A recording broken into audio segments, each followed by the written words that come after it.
Bir gün aynaya bakıyorsunuz ve aklınıza şu soru düşüyor.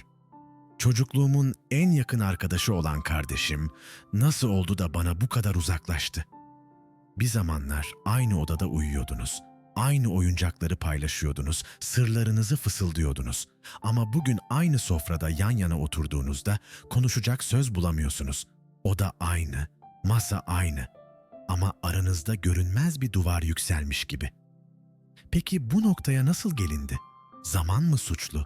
Yoksa biz mi birbirimizin yaralarını görmezden geldik? Bazen bir telefonun cevapsız kalışı, bazen yarın ararım deyip ertelenen bir görüşme. Bazen de çocukluktan taşınan küçük adaletsizlikler, yıllar içinde ağırlaşarak kalplerin arasına sessizce yerleşir. Gerçek şu ki, kardeşlik bağı sandığımız kadar kırılmaz değildir. Kan bağı köprüleri kurar ama onları ayakta tutan şey sevgi, anlayış ve çabadır. Ve bu çaba gösterilmediğinde bir gün farkına varmadan kardeşiniz size en uzak yabancıya dönüşebilir. Bugün sizlerle kardeşlerin yaşlandıkça birbirinden uzaklaşmasının 7 acı gerçeğini konuşacağız. Belki bu gerçeklerin satır aralarında kendi hikayenizi göreceksiniz. Belki çocukluğunuzdan kalma bir yaraya dokunacağız. Ya da yıllardır neden o telefonu bir türlü açmadığınızı anlayacaksınız. Ama en önemlisi, bu videonun sonunda kendinize şu soruyu sormaktan kaçamayacaksınız. Benim kardeşimle aramdaki köprü hala onarılabilir mi, yoksa çoktan yıkıldı mı? 1. Bölüm. Ortak çocukluk yanılsaması. Birçok ailede şu sözleri duyarız. Hepimiz aynı evde büyüdük. Nasıl olur da farklı hatırlıyoruz? Ama işte gerçek şu. Aynı evde büyümek, aynı çocukluğu yaşamak demek değildir. Sevilay Hanım için ev, annesinin örgü örerken çıkardığı tıkırtılar ve mutfaktan gelen tarçın kokusuyla dolu güvenli bir sığınaktı.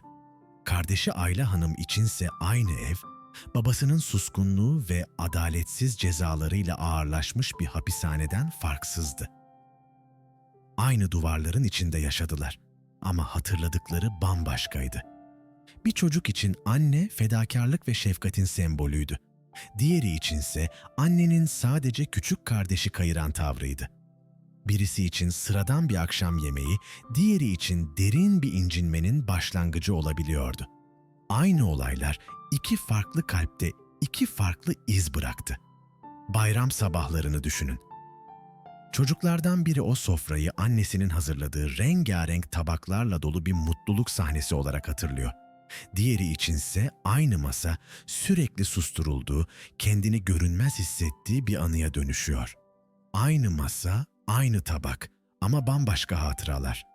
Yıllar sonra konuşmaya çalıştıklarındaysa bu farklı algılar ağır bir yük gibi ortaya çıkıyor. Öyle bir şey hiç olmadı. Sen hep abarttın. Bunları söylüyorsan kurban rolü oynamayı seviyorsun. Bu sözler yalnızca anıları değil, acıyı da inkar eder. İşte o anda bağ çözülmeye başlar. Çünkü aslında tek bir çocukluk yoktur. Herkes kendi hikayesini taşır. Peki bu farklı anılar, kardeşlerin birbirine yeniden yaklaşmasını imkansız mı kılar? Yoksa tek yapmamız gereken, karşımızdakinin yaşadığı acıyı da gerçek kabul etmek midir? 2. Bölüm. Aile içi adaletsizliklerin yarası. Her ailede görünmez bir hesap vardır. Yüksek sesle dile getirilmese de kalbin derinliklerinde şu sorular dolaşır. Kim daha çok sevildi? Kim daha çok ilgi gördü? Kim kime göre daha değerliydi? Meral Hanım çocukken hep akıllı kız olarak anıldı. Ne yapsa takdir toplardı. Abisi Sedat Bey ise çoğu zaman sert eleştirilerin, yüksek sesli azarların hedefi oldu. Hatta bazen en küçük hatasında bile ağır cezalar aldı. Belki anne babaları kötü niyetli değildi ama bu fark iki kardeşin ruhunda silinmez izler açtı. Yıllar geçtikçe bu adaletsizlik sadece duygusal alanda kalmadı. Maddi konulara da yansıdı. Bir miras paylaşımında Meral Hanım'a daha büyük pay düştüğünde Sedat Bey'in kalbine şu duygu yerleşti. Demek ki ben daha az değerliyim. Suçlu belki ebeveynlerdi ama yaranın ağırlığını kardeşler taşımak zorunda kaldı. Böylesi sessiz adaletsizlikler patlayan kavgalara dönüşmez. Daha çok ilişkinin çatlaklarından sızan ince bir zehir gibi işler. Kardeşler görüşmeye devam eder. Aynı sofraya oturur. Ama bakışlarda bir boşluk vardır. Çünkü derinlerde biri hala hiç gelmeyecek bir özrü bekliyordur. Asıl sorun şudur. Çoğu zaman bu yaralar hiç isimlendirilmez. "Hadi canım, öyle şey olur mu?" denir. Geçiştirilir. Oysa fark edilmeyen adaletsizlik kendi kendine iyileşmez. Aksine yıllar geçtikçe daha ağır bir yük haline gelir. Ve işte en acı gerçek burada saklıdır. Kardeşlerin uzaklaşmasının nedeni çoğu zaman büyük kavgalar değil. Bu küçük ama biriken adaletsizliklerdir. Çünkü çoğu zaman kardeşliği bitiren şey büyük kavgalar değil, bu sessiz adaletsizliklerdir. 3. Bölüm. Görünmeyen sevgi mücadelesi.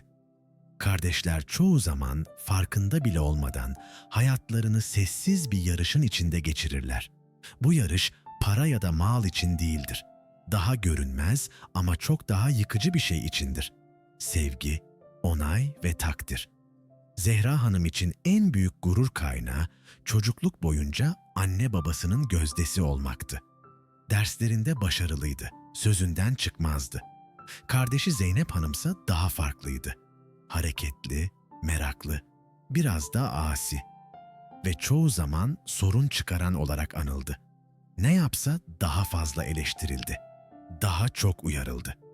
Belki bu kıyaslama yüksek sesle söylenmedi ama bakışlarda, cümlelerin arasında hep hissedildi. Sofrada otururken anne babalarının Zehra Hanım'a iltifat ettiği, Zeynep Hanım'a ise sadece sessiz bir bakış yönelttiği an hala hatırlarda kaldı. Aynı tabakta sunulan yemek birinin kalbinde gurur, diğerinde kırgınlık bıraktı. Yıllar geçtiğinde bu görünmez yarış bitmedi. Bayram sabahı telefonu kim daha önce açtı? Hastane odasında kim daha çok vakit geçirdi? Kimin çocukları daha başarılı oldu? Her küçük kıyaslama aslında aynı sorunun yankısıydı. Hangimiz daha çok sevildik? Benzer bir gölge Akif Bey ve Hakan Bey'in ilişkisine de düşmüştü. Akif Bey düzenli, disiplinli ve örnek çocuk olarak görülürken Hakan Bey hep eksik bulunan kardeş oldu. İlkokulda öğretmen "Aferin Akif'e" derken Hakan Bey sessizce defterine kapanmıştı. Çocuklukta başlayan bu kıyaslama yetişkinlikte bile peşlerini bırakmadı. Sevgi rekabete dönüştüğünde bozulur. Kendiliğinden akmaz, stratejik bir pazarlığa dönüşür. Birinin kazandığı her takdir, diğerinin kalbinde kayıp gibi hissedilir. Böylece kardeşlik bağı sığınak olması gerekirken mayın tarlasına dönüşür. Bu sessiz rekabet çoğu zaman öfke patlamalarıyla değil, sessizlikle kendini gösterir. Giderek azalan görüşmeler, mesafeli sohbetler, yarım kalmış cümlelerle süren ilişkiler. Kardeşler birbirinden uzaklaşır ama derinde tek bir soru kalır. Ben onun kadar değerli miyim? Çünkü kardeşliği tüketen şey bazen kavgalar değil, sessizce süren bu görünmez yarışlardır. 4. Bölüm. Karşılanmayan beklentilerin yükü. Çocukluğumuzdan beri bize öğretilen bir inanç vardır. Kardeş her zaman yanında olur. Düğünlerde, bayramlarda, hastalıkta, acıda. Sanki kardeşlik koşulsuz sadakat sözüyle birlikte doğarmış gibi. Oysa yıllar geçtikçe fark ederiz ki bu söz aslında hiç verilmemiştir. Biz sadece varsaymışızdır. Hülya Hanım doğum gününde sabah erkenden telefonu eline aldı. "Birazdan arar" diye düşündü. Saatler geçti. Telefon hiç çalmadı. İçinde oluşan boşluk yalnızca bir unutulmuşluk değildi. Derinlerde "demek ki benim değerim bu kadar" duygusu bıraktı. Oysa kardeşi Elif Hanım belki o gün kendi sıkıntılarıyla boğuşuyordu. Başka bir gün Elif Hanım hastaneye kaldırıldığında yanında kardeşinin olmayışı yarayı 2 kat derinleştirdi. Bir tarafta bedenin acısı, diğer tarafta yalnız bırakılmanın sızısı. Asıl sorun çoğu zaman kardeşin yaptığı ya da yapmadığı şey değildir. Sorun bizdeki beklentidir. O mutlaka yanımda olur. İnancı gerçekleşmediğinde hayal kırıklığı bir zehir gibi kalbe işler. Bu zehir öfkeye dönüşmez çoğu zaman. Sessiz bir yas tutmaya dönüşür. Çünkü kaybedilen sadece kardeşin varlığı değil, yıllarca kalbimizde büyüttüğümüz ideal kardeş hayalidir.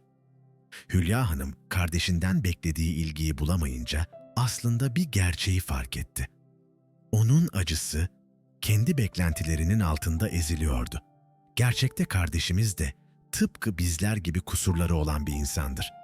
Bazen yoğunluktan, bazen yorgunluktan, bazen de kendi yaralarından dolayı yanımızda olamaz. Ama biz bunu çoğu zaman görmeyiz. Yokluğunu ilgisizlik, mesafesini sevgisizlik olarak yorumlarız. Ve işte kırılma noktası tam buradadır. Gerçek kardeşle kafamızda yarattığımız kardeş arasındaki uçurum.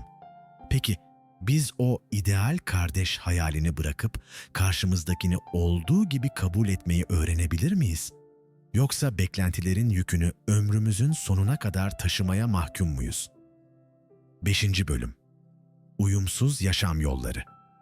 Zaman sadece saçlarımızı beyazlatmaz, yollarımızı da ayırır. Çocuklukta aynı bahçede oyun oynayan, aynı hayalleri kuran kardeşler yetişkinlikte bambaşka seçimler yapar. Ve işte bu seçimler çoğu zaman sessizce araya mesafe koyar. Ayten Hanım evliliği, çocuklarını ve evini hayatının merkezine aldı. Onun için huzur, tanıdık sokaklarda, akşam yemeklerinde ve aile sohbetlerinde gizliydi. Kardeşi Yusuf Bey ise bambaşka bir yol seçti. Yeni şehirler görmeyi, risk almayı, özgürlüğün peşinden gitmeyi tercih etti. Biri köklere sarıldı, diğeri kanat açtı. Bir gün aile yemeğinde Ayten Hanım kardeşine dönüp "Keşke burada kalsaydın, annemize daha çok bakabilseydin," dedi. Yusuf Bey ise sessiz kaldı ama gözlerindeki kırgınlık çok şey anlatıyordu. Çünkü o söz sadece bir beklenti değil, kimliğine yönelen bir yargı gibiydi. Aslında farklı yollar seçmek tek başına sorun değildir. Dünya türlü türlü yaşam biçimlerini barındıracak kadar geniştir. Ama asıl sorun bir kardeşin diğerini kendi ölçülerine göre yargılamasıyla başlar. Çocuk sahibi olmalıydın. Daha çok kazanmalıydın. Neden burada değilsin? Bu cümlelerin her biri sadece bir eleştiri değildir. Kardeşe "artık seni tanımıyorum" demenin başka bir yoludur. Ve bu sözlerin ardında çoğu zaman şu gizli duygu vardır: sen benimle aynı şeyi seçmedin. Yusuf Bey'in özgürlüğü Ayten Hanım için bazen kendi tutsaklığının aynası oldu. Ayten Hanım'ın düzeni ve istikrarı da Yusuf Bey'in gözünde cesaretsizlik gibi göründü. İşte bu yüzden sevgiden çok karşılıklı kıyas ve kırgınlık ağır bastı. Oysa kardeşlik bağı birbirini olduğu gibi kabul etmeyi gerektirir. Ama çoğu zaman kıyas kabullenmenin önüne geçer. Ve yollar ayrıldığında kalpler de yavaş yavaş uzaklaşır. Farklı yollar seçseniz bile bağlarınızı koruyabilmenin tek yolu birbirinizi olduğu gibi kabul etmektir. 6. Bölüm. Korunma biçimi olarak bağımsızlık.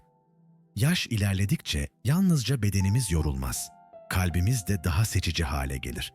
Gençken tolere edebildiğimiz şeyler yıllar içinde ağır gelir. Bu yüzden birçok kardeş duygusal korunma biçimi olarak mesafeyi, hatta yalnızlığı seçer. Funda Hanım uzun yıllar kardeşlerinin yükünü taşımaya çalıştı. Taşınmalarda, hastane ziyaretlerinde, bayram sofralarında hep o vardı. Ama zamanla fark etti ki bu fedakarlıkların karşılığı çoğu zaman sadece yeni beklentiler oldu. Bir bayram sabahı sofraya oturduğunda herkes ondan yine koşturmasını bekliyordu. İçinde sessizce şu cümle yankılandı: "Benim huzurum kimsenin beklentisinden daha değersiz değil." Kardeşi Tugay Bey bu mesafeyi ilk başta anlamadı. Ona göre Funda Hanım soğumuş, eskisi kadar ilgilenmez olmuştu. Oysa Funda Hanım için geri çekilmek bir bencillik değil, kendini koruma çabasıydı. Çünkü sürekli aynı tartışmaları tekrarlamak, geçmişin yaralarını yeniden açmak ruhunu yıpratıyordu. Bağımsızlık çoğu zaman gururdan değil, yorgunluktan doğar. İnsan defalarca aynı hayal kırıklığını yaşamak yerine sessizliği seçer. Sessizlik bazen tek güvenli liman haline gelir. Funda Hanım belki Tugay Bey'e yüksek sesle söylemedi ama içinden şu sözleri fısıldıyordu: "Seni seviyorum ama uzaktan. Seni anlıyorum ama yeniden incinmek istemiyorum. Belli bir yaştan sonra insan, ruhunu tüketen ilişkiler için pazarlık etmeyi bırakır. Yakın görünmek pahasına huzuru kaybetmek yerine yalnızlığı tercih eder. Çünkü bilir ki bazı yükler artık taşınamaz. Kimi zaman geri çekilmek korur, kimi zaman da bağları sessizce tüketir. Siz hangisini yaşıyorsunuz? 7. Bölüm. Beklemeyen zaman. Hayatın en acımasız gerçeği şudur: zaman kimseyi beklemez. Yetişkinlik, kardeşlerin yeniden buluşma dönemi değildir. Tam tersine sorumluluklarla dolu bir labirenttir. İşler, faturalar, çocuklar, hastalıklar, cenazeler. Günler geçer, yıllar akar. Bir bakarsınız kardeşinizle yaptığınız son derin sohbetin üzerinden 20 yıl geçmiş. Asuman Hanım, abisi Fatih Bey'le arasındaki soğukluğu hep erteledi. "Bir gün konuşuruz, bir gün anlatırım," diyordu. Ama o gün hiç gelmedi. Bir sabah telefonuna düşen acı haberle öğrendi. Fatih Bey artık hayatta değildi. İçinde en çok yankılanan şey kavga değil, söyleyemedikleri, sarılamadıkları, hep erteledikleri sözlerdi. Oysa aralarında hala sevgi vardı. Ama bu sevgi alışkanlıkların, önceliklerin ve nasılsa zaman var düşüncesinin altında gömülmüştü. İşte en büyük yanılgı budur: zamanı sınırsız sanmak. Bir gün ansızın fark ederiz: kardeşimin sesini en son ne zaman duydum? Acaba o hala beni düşünüyor mu, benim onu düşündüğüm gibi? Bu soruların cevabı bazen çok geç kalınarak aranır. Çünkü sevgi nefretle değil, unutulmakla ölür. Hayat doğrusal bir yol değildir. Kesişen ve kaybolan kaderlerden oluşan bir karmaşadır. Belki de en büyük trajedi, büyük kavgalar değil, ataletten sessizce yok olan bağlardır. Eğer hala arada bir köprü varsa, kırılgan, eski, çatlak da olsa, onu onarmak için zaman şimdi. Çünkü yarın hiç gelmeyebilir. Peki siz en son ne zaman kardeşinizin gözlerinin içine bakıp içinizden geçenleri söylediniz? Yoksa siz de bir gün diyerek aslında hiç gelmeyecek bir günü mü bekliyorsunuz? Kardeşlik, çocuklukta bize en yakın hissettiren bağdır. Ama yıllar geçtikçe fark ederiz ki kan bağı tek başına yeterli değildir. Onu ayakta tutan şey şefkat, kabullenme ve çabadır. Bütün bu hikayeler bize şunu söylüyor: kardeşliği koparan çoğu zaman büyük kavgalar değil, sessiz adaletsizlikler, görünmez yarışlar, karşılanmayan beklentiler ve ertelenen sözlerdir. Sevgi, hesap sormadan da var olabilir. Bazen sadece yanında olmayı seçmek, bazen de öfkeyi bırakıp mesafeyi kabul etmek yeterlidir. Çünkü her bağ yeniden kurulamayabilir. Ama huzur, affetmeye çalıştığınızda bile geri gelebilir. Unutmayın, en çok acıtan şey yaşadıklarımız değil, gurur, korku ya da kırgınlık yüzünden yaşayamadıklarımızdır. Peki siz en son ne zaman kardeşinize içten bir söz söylediniz? Belki bugün o ilk adımı atmanın tam zamanıdır. Eğer bu videoda kendinizden bir parça bulduysanız kanala abone olmayı ve sevdiklerinizle paylaşmayı unutmayın. Hoşça kalın.